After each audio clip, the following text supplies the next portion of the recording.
제 아내가 제 아내하고 저하고 이제 싸웠을 때 부부 싸움을 좀 하고 나서 핸드폰을 그때 새로 샀는데 입력을 뭐로 해야 될까? 아니 심통이 단단히 나갖고 제가 그냥 맨 처음엔 김미영 나쁜 이런 식으로 했어요. 김미영 나쁜 이렇게 입력을 했는데 이거를 하게 되면 안 될 것 같아갖고 뒤에 건 지워버리고 그냥 김미영 갖고 물어보더라고요. 도대체 뭐로 입력해놨냐고. 나쁘죠 그냥. 근데 오랫동안 감췄습니다. 그래서 핸드폰을 잘 안 보여주려고 감축을 해다가 이제 최근에 와서야 내 사랑 그대로 바꿔왔습니다.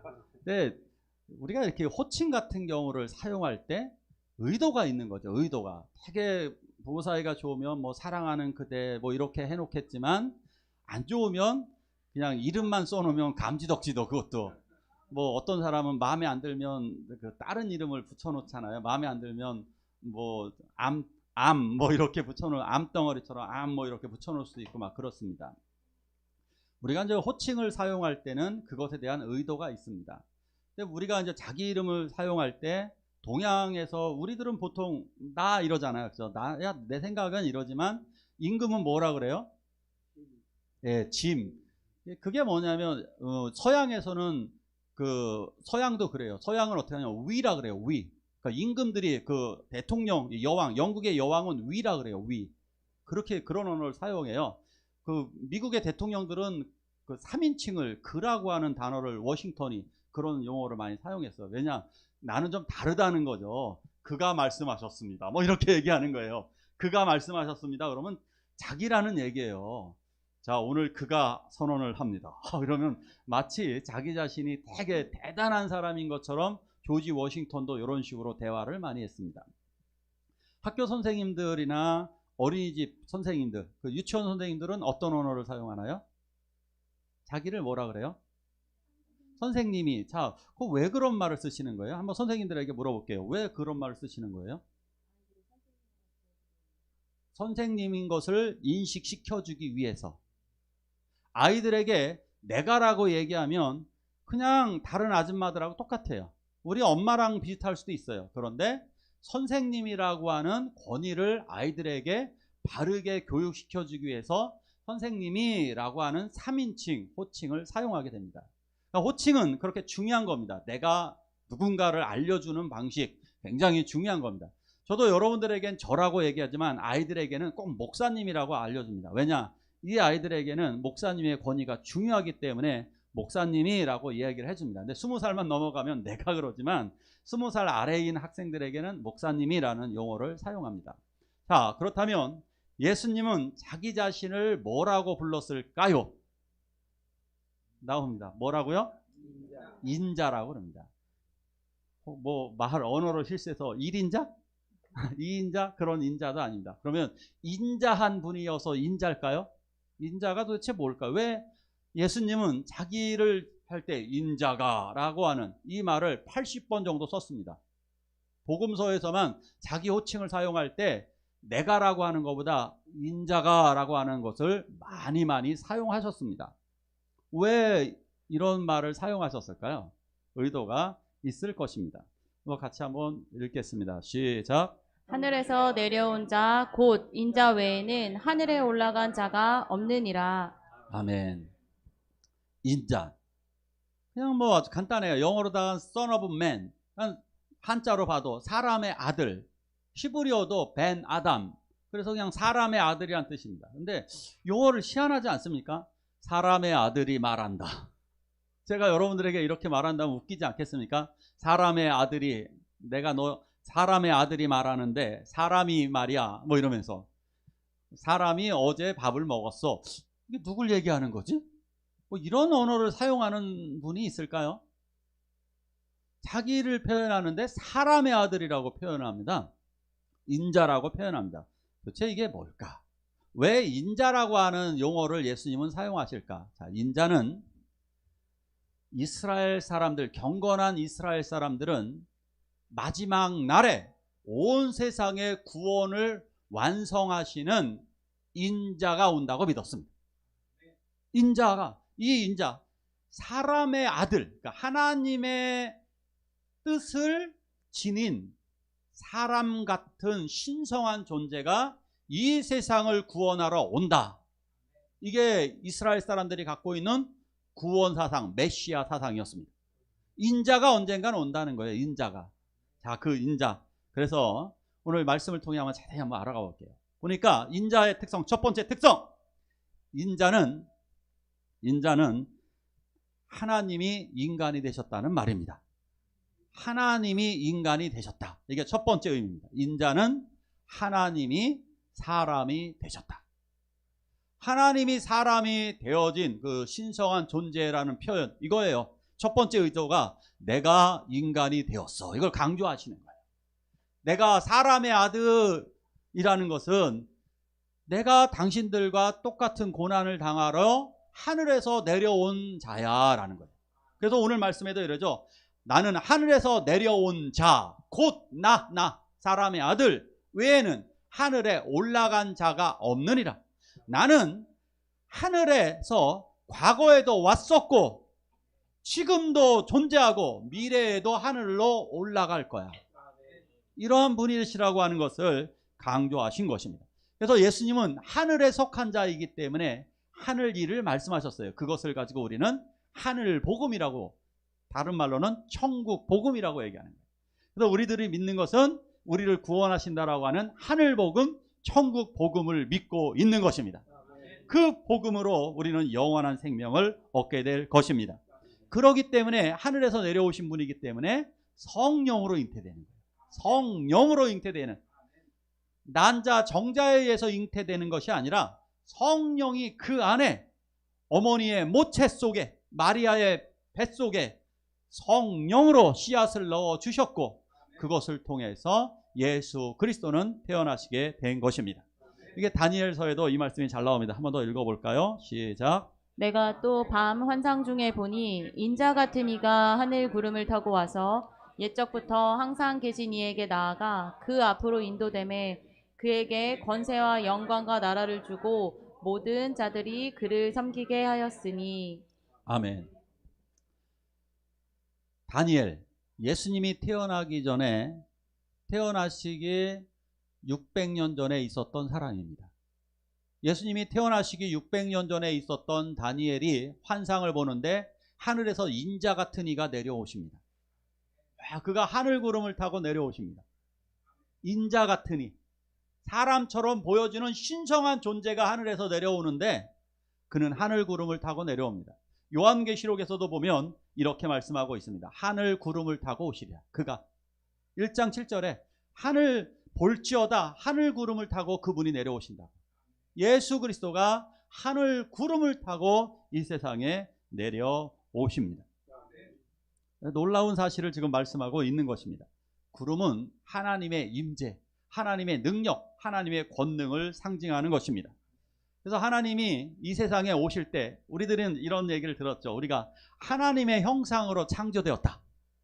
그게 무슨 말이냐? 하나님은 형상이 없는데 어떻게 사람이 하나님의 형상이라는 말이냐? 이거 분명히 기억하시라고 그랬어요. 하나님이 이 세상에 내려올 때는 어떤 모습으로 보여진다? 사람처럼.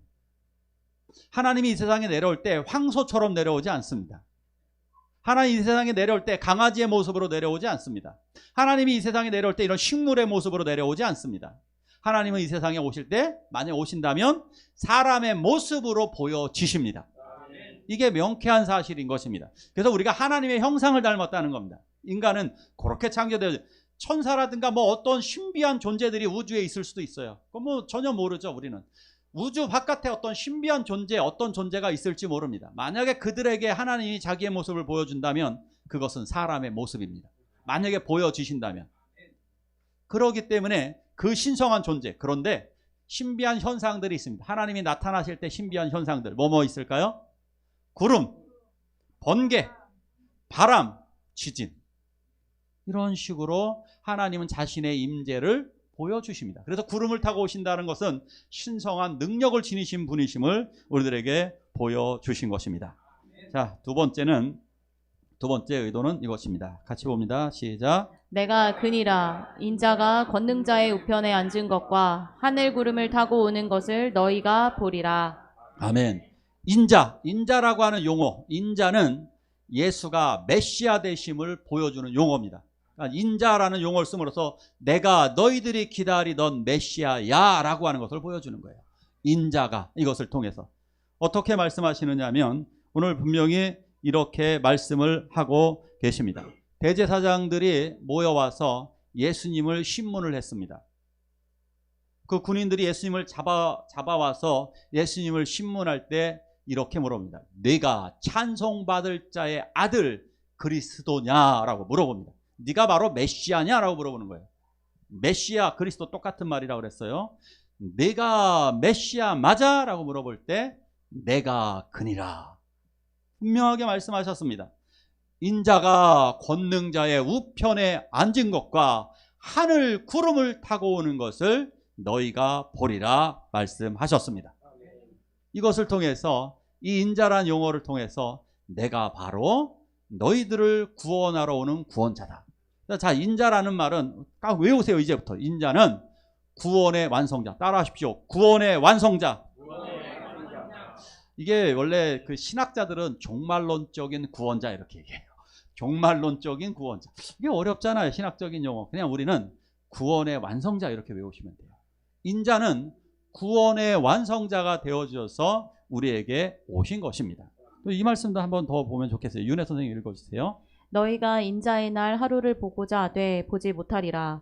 사람이 너희에게 말하되 보라 저기 있다 보라 여기 있다 하리라. 그러나 너희는 가지도 말고 따르지도 말라. 번개가 하늘 아래 이쪽에서 번쩍이어 하늘 아래 저쪽까지 비침같이 인자도 자기 날에 그러하리라. 아멘. 인자가 오실 때, 인자 예수 그리스도가 하늘에서 재림하실 때에 번개가 번쩍인같이 나도 그러하리라 그러셨어요. 자, 번개의 특징, 번쩍이는 것처럼 나도 그렇게 온대요. 자, 그 무슨 의도일까요? 번개는 어떻습니까? 갑자기 빠르게 호련히 임한다는 거예요. 호련히 빠르게. 자, 두 번째 번개 목적, 번개 의도. 자, 저쪽에서 번개 치는 것이 여기서 보여요, 안 보여요? 그거예요. 놀랍게도 번개 10km 바깥에서 치는 번개가 보여요. 그 얘기 뭐냐면 확실하게 보여진다는 거예요. 확실하게 예수님은 재림하신다는 거예요. 지금 넷플릭스에서 나는 신이다 라고 하는 그 프로그램이 엄청난 인기를 얻고 있잖아요. 거기서 이단들이 많이 나오죠. 뭐 나오나요? JMS, 또 요게 오대양 사건, 그 다음에 아가동산, 그 다음에 만민중앙교회, 그 뒤에는 안 나오지만 더 해야 될 게 많아요. 통일교, 신천지, 여호와의 증인, 또 여기서 하나님의 교회. 이 사람들의 특징이 뭡니까? 다 자기네들이 뭐래요? 재림 예수, 재림에서 왔다는 거죠. 예수님은 어떻게 오십니까? 하늘 구름을 타고 오셔야 돼요. 재림 예수인 게 확실하다면 구름을 타고 번개처럼 확실하게, 적어도 지구상에서 못 보는 사람들이 주무실 분이 있을 수도 있으니까 최소한 30억은 봐야 돼요. 그러면 믿을 가능성이 요만큼 있어요. 30억 명이 보는 데서 구름을 타고 내려오면, 근데 거기 조금 더 보태야 돼요. 하늘에 천군 천사 대동하고 오신다 그랬어요. 천군 천사 10명은 데리고 오면 제가 조금 그래도 저 사람은 잘하면 재림 예수인가? 저는 그 정도 좀 인정할게요. 그때부터 한 천사 10명 정도 대동하고 나팔 소리 좀 울려 퍼지고, 그 정도 되면 요만큼 제가 재림 예수인가 의심은 해볼 정도 될 것 같아요. 그런데 이단들이 이러냐고요. 꼭 기억하세요. 이단에게 빠지지 마세요. 정말 주의하셔야 돼요. 우리 찬송가 부르면 되잖아. 예수 영광 중에 구름 타시고 천군 천사들이 보는 데서 천군 천사들을 대동하시고 하늘 구름을 타고 내려오세요. 분명히 그렇게 오신다고 했는데 재림 예수가 이미 왔다고. 근데 그 재림 예수가 하나같이 왜 다 성추행을 하시냐고. 너무 화가 나요. 그 재림 예수가 왜 하나같이 다 돈 밝히시냐고요. 그런 능력, 가끔 가다가 능력에 좀 속잖아요. 그 세상에 왜 이단들한테 넘어가냐면 그 사람들이 우리들의 무당들처럼 미래를 맞추기도 해요. 그거 있을 수 있는 일이에요. 그 사람들이 병을 고치기도 해요. 있을 수 있는 일이에요. 그러나 그것은 무당도 하고 사탄도 합니다. 그런데 넘어가지 마세요. 예수의 능력 정도라면 적어도 물 위로 걸어가는 정도는 돼야 돼요. 물 위로 걸어가시든지 풍랑을 잔잔케 하시든지 그 정도 하면 저 사람이 재림 예수인가 이만큼 의심해 볼 가능성이 있어요. 그런데 재림 예수 아니에요. 그래도 왠지 아시죠? 물 위를 걷거나 풍랑을 잔잔케 해도 재림 예수 아닙니다. 어떻게 오신다고? 예수님은 하늘 구름을 타고 오십니다. 하늘 구름을 타고 천군 천사들을 대동하고 오셔야만 그분이 재림 예수니까 제발 그런 거 넘어가지 마시고 성경 공부하시고 싶으시면 언제든지 전화하세요. 언제든지 저는 기다리고 있습니다. 그렇기 때문에 꼭 말씀을 배우시고요. 말씀대로 사시길 부탁드립니다. 또 읽습니다. 시작. 인자가 땅에서 죄를 사하는 권세가 있는 줄을 너희로 알게 하려 하노라. 아멘. 자, 세 번째는 인자는 죄를 용서하신다. 따라 하실까요? 인자는 죄를 용서하신다. 아멘. 예수님은 이 세상에 사람으로 오셔서 이 인자 예수 그리스도께서는 죄를 용서하시기 위해서 오셨습니다. 그래서 예수님의 예수님의 중요한 사역 속에서 가버나움 회당에 가서 이렇게 말씀하십니다. 중풍병자를 4명이 지붕을 뚫고 상을 내렸습니다. 그 누운 환자를 밑으로 이렇게 내렸습니다. 여기에 딱 우리 교회처럼 생각하면 지붕을 뚫고 환자를 4명이 내린 겁니다. 그때 뭐라 그러셨는지 기억하십니까? 소자야, 내 죄사함을 받았느니라. 우리 같으면 너 고침을 받을지어다 라고 얘기해야 되는데 놀랍게도 내 죄사함을 받았느니라 라고 얘기합니다. 그러니까 주변에 있던 서기관들이 속으로 말을 합니다. 저 참남하도다. 예수님 그것 때문에 돌아가셨습니다. 참남하도다. 건방지다. 하나님을 대항하는구나. 이런 말을 들을 정도였습니다. 그런데 예수님은 분명하게 알려주시고 싶은 것이 하나 있었습니다. 그것은 바로 내가 너희들의 죄를 용서하는 자이다. 인자 예수 그리스도는 죄를 용서하시기 위해서 오셨습니다. 그 예수 그리스도가 그래서 십자가를 대신 지셨습니다. 예수님이 이렇게 말씀하셨습니다. 예수님이 겟셋마네 동산에서 잡히실 때에 그때 베드로가 대제사장의 군인들이 30여 명 왔습니다. 그때 그 대제사장 종의 귀를 베드로가 칼로 내리칩니다. 이게 겁 많은 베드로가 귀를 자릅니다. 원래 칼을 제대로 휘두르면 상대방이 죽었어야 되는데 얼마나 어설펐는지 상대방의 귀를 자릅니다. 그럴 때 귀를 잘랐을 때 그 귀를 고쳐주시면서 예수님이 이렇게 말씀하십니다.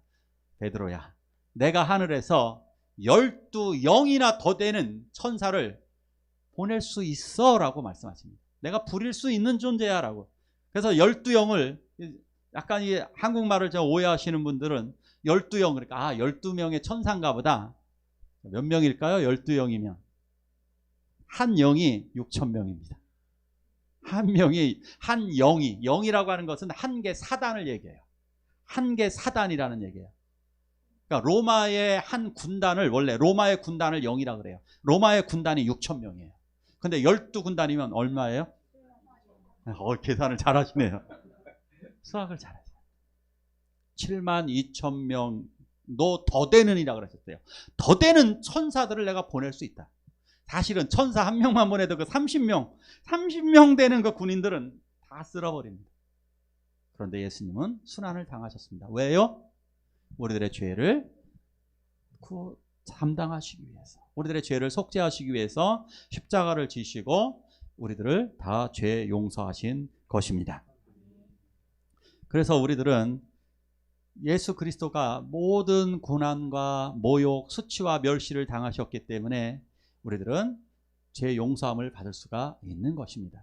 그래서 예수 앞에 나오면 모든 죄 사하고 우리가 부르는 찬양. 예수 앞에 나오면 모든 죄가 사해질 줄 믿습니다. 같이 한번 마지막 말씀 같이 볼까요? 시작. 내가 또 밤 환상 중에 보니 인자 같은 이가 하늘 구름을 타고 와서 옛적부터 항상 계신 이에게 나아가 그 앞으로 인도되매 그에게 권세와 영광과 나라를 주고 모든 자들이 그를 섬기게 하였으니. 아멘. 다니엘서 7장 13, 14절이 우리들에게 인자 예수의 정체를 알려주는 아주 놀라운 구절인데요. 이게 왜 중요하냐면 그 전에 무슨 환상을 보냐면 4마리의 짐승이 나오는 환상을 봅니다. 4마리의 무시무시한 짐승이 출현을 하게 됩니다. 그 짐승이 바로 이것입니다. 자, 4마리의 짐승, 이런 짐승, 4마리의 짐승이 출현하는 것을 봅니다. 근데 그 4마리의 짐승의 의도, 그 비유가 뭐냐면 4마리 짐승이 하나는 바벨론, 하나는 페르시아, 하나는 헬라, 그 다음은 로마 제국, 이 세상이 이렇게 돌아간다는 것입니다. 이것 때문에 다니엘은 무서웠습니다. 여러분들 밤중에요, 아니 여러분들 꿈이나 꿈속에서 어떤 짐승, 무시무시한 짐승이 나에게 다가올 때 공포감을 느낍니다. 꿈속에서 가위에 눌린 것처럼 정말 무시무시합니다. 다니엘도 역시 무서웠습니다. 이것이 꿈이 아니라 환상이 실제로 다가왔기, 실제처럼 다가오는 환상이기 때문에 우리가 하는 거하고 다릅니다. 눈뜬 속에서 이루어지는, 내가 지각하는 가운데 이루어지는 환상입니다. 달라요. 우리들의 착각이 아니라 눈뜬 가운데 이루어지는 완벽한 환상입니다. 자, 그런데 그 완벽한 그 환상 속에서 이 짐승들이 보이는 건데 이 짐승을 깨달을 수 있도록 하나님이 다 알려주셨습니다. 자, 근데 요 다음에 나오는 구절이 바로 인자 같은 이가 하늘에서 내려오는 것입니다. 의도를 한번 생각해 보실래요? 왜 요걸 보여주신 다음에 인자 같은 이를 보셨을까요? 이거예요. 세상 나라들이 이렇게 다 출현을 하지만 결국 다 멸망할 것이다. 두려워하지 마라. 인자 같은 이에게 뭐를 줍니까? 뭐를 줍니까? 인자 같은 이에게 나라와 영광과 권세를 줍니다. 걱정하지 마. 이 세상은 인자 예수에게 다 줄 거야. 할렐루야. 이 세상의 권세는 다 하나님에게 속해져 있어. 저는 여러분들에게 그 증거를 명백하게 말씀드렸습니다. 놀랍게도 이 세상을 주도하는 나라들은 다 기독교 국가입니다. 2000년이 넘게 그리스도의 국가가 이어지고 있잖아요. 이게 말이 되는 사건입니까? 유대의 아주 조그만 나라, 속국으로 있었던 로마에서 무시할 수밖에 없었던 요만한 나라에서 그것도 십자가에 달려 죽은 그 사람을 섬기는 그 종교가, 요만한 종교가 어떻게 지구상을 다 지배하게 됐을까요? 더 놀라운 것은 여러분들은 지금 2023년도 다 예수님 때문에 생긴 달력 아닙니까? 누구도 부정할 수 없잖아요. 누구도 부정할 수 없는 시대를 지금 살고 있잖아요. 이렇게 하나님이 살아계심을 명백하게 보여주는 것이 있는데 왜 모르시냐고요? 왜? 하나님이 살아계심을 이렇게 명백하게 하나님께서 결국 인자 예수 그리스도를 통해서 온 세상을 주관하신다는 사실을 이렇게 말씀을 통해 보여주신 것입니다. 자, 우리는 요한계시록도 배웠습니다. 요한계시록에서도 또 짐승이 나옵니다. 어떤 짐승이 나왔을까요? 바다에서 나온 짐승, 땅에서 올라온 짐승, 두 가지 짐승이 나왔습니다. 바다에서 올라온 이거 해양 세력입니다. 해양 세력이 먼저 왔습니다. 그렇죠? 포르투갈이라든가 스페인들이 막 다 영국이라든가 이런 세력이 나왔습니다. 자, 땅에서 올라온 세력 어딥니까? 예, 미국과 같은 중국과 러시아 같은 나라들입니다. 땅에서 올라온 세력, 바다에서 올라온 세력들, 예, 지금 온 세상을 지금 이렇게 하고 있습니다. 맞죠? 지금 이것을 보여주는 거예요. 이게 바로 로마 시대 때 쓰여졌던 요한계시록에서도 지금 이렇게 괴물과 같은 힘 가진 괴물들이 주장을 하고 있고 그들이 세상을 다스리고 있다. 하지만 하늘에서 내려온 인자 하나님께서 이 세상을 심판하실 것이다. 그리고 너희들을 구원할 것이다. 이것이 요한계시록 아닙니까? 그래서 이 인자 같은 일을 통해서 구원의 완성을 보여주시는 것입니다. 인자 예수는 구원의 완성입니다. 자, 지금 현실을 보십시오. 현실은 중국과 미국의 대립. 중국이 커도 너무 커졌습니다. 중국은 온 나라와 지금 싸움을 하려고 합니다. 그런데 군사력만큼은 러시아가 더 세서 러시아 역시 남의 나라를 삼키려고 하고 있고 지금 삼키려는 전쟁을 벌이고 있는 나라입니다. 그럼 미국은 정말 좋은 나라에서 모든 나라들을 돕고 있느냐? 아니죠. 미국 때문에 우리와 대만은 죽게 생겼습니다. 지금 우리나라를 도와줄 나라는 지금 없습니다. 사실 없잖아요. 다른 나라들은 대부분 가장 친한 국가가 있어서 도와줍니다. 서로서로 협력을 해가면서. 대한민국이 위기에 빠졌을 때 진짜 목숨 걸고 도와줄 나라가 어느 나라인가요? 어느 나라예요? 없어요. 없습니다. 하나님의 나라밖에 없는 줄 믿으시기 바랍니다. 하나님의 나라. 정답은 인자 예수입니다. 인자 예수에게 무엇을 주었습니까? 나라와 권세와 영광. 우리는 이것을 언제 기도합니까? 언제 기도해요?